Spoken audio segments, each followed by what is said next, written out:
জানি বয়স ছানিটা সাধারণত 60 বছর পরেই পড়ে। সুতরাং 60 বছর বয়স হয়ে গেলে যখন একজন রোগী তার চোখের ডাক্তারকে যাবেন, হয়তো চশমার জন্য যাবেন, তখন জিজ্ঞেস করবেন যে আমার চোখে অন্য কোনো সমস্যা আছে কিনা, যেমন চোখে ছানি আছে কিনা, চোখে গ্লোকোমা আছে কিনা, বা ডায়াবেটিস থাকলে ডায়াবেটিস জনিত চোখের মধ্যে কোনো রক্তক্ষরণ আছে কিনা, বা অন্য কোনো সমস্যা চোখে আছে কিনা জিজ্ঞেস করতে হবে।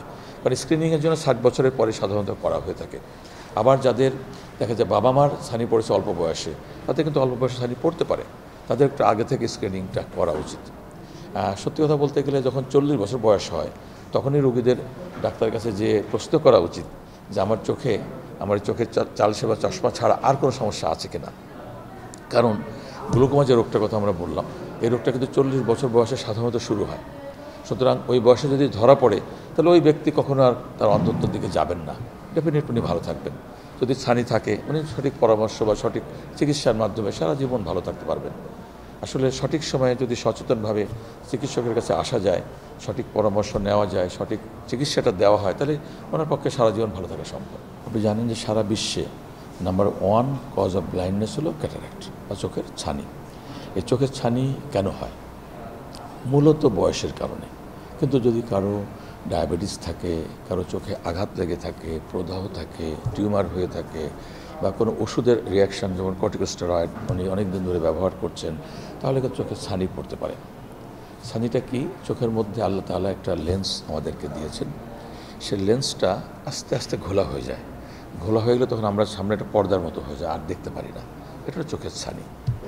এবং আজকাল সারা বিশ্বব্যাপী ছানির অপারেশনের অনেক উন্নতি হয়েছে।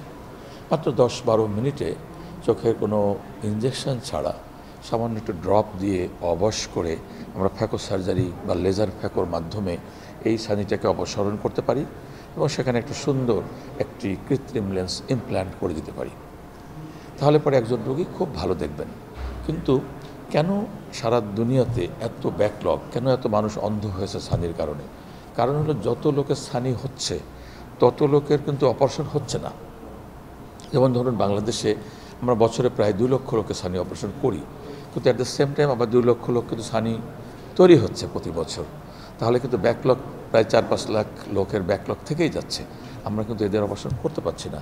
এই জন্য আমরা চেষ্টা করছি জনবল বাড়ানোর জন্যে, আই স্পেশালিস্ট, আই সার্জন বাড়ানোর জন্যে, যাতে করে মানুষের এই ব্যাকলগটা পূরণ করা যায়। বাংলাদেশে যদি পরিসংখ্যান বলি, আমরা শহরের লোক কিন্তু অনেকেই ছানি অপারেশন করতে আমাদের কাছে আসেন, সঠিক সময়ে আসেন, তাদেরকে আমরা সুন্দরভাবে অপারেশন করতে পারি বেশিরভাগ ক্ষেত্রে। কিন্তু আমরা দেখি গ্রামের মানুষ, তারা কিন্তু মনে করেন যে আমি যা দেখছি যথেষ্ট দেখছি, আল্লাহ আমাকে যথেষ্ট ভালো দেখছি, আমার আর কী দরকার, এই অল্প বয়সে বাঁচবো কয়দিন, কী দরকার। কিন্তু এটা ভুল ধারণা। কারণ আল্লাহ জানেন কে কতদিন বাঁচবেন। কিন্তু আপনি যদি 1 বছর বাঁচেন, 5 বছর বাঁচেন, তাহলে ভালো করে দেখে বাঁচতে পারবেন। ছানিজনিত যে অন্ধত্বটা হয় সেটা রিভার্সেবল, সেটা আবার আমরা পরিপূর্ণ 100% নষ্ট হলে 100% ফিরিয়ে দেওয়া যায়। এরপরেই আসতেছে ছানিটাও একটা কমন রোগের মধ্যে। যে কয়টা রোগ বললাম সেগুলো সবগুলাই কমন, তার মধ্যে ছানিটাও।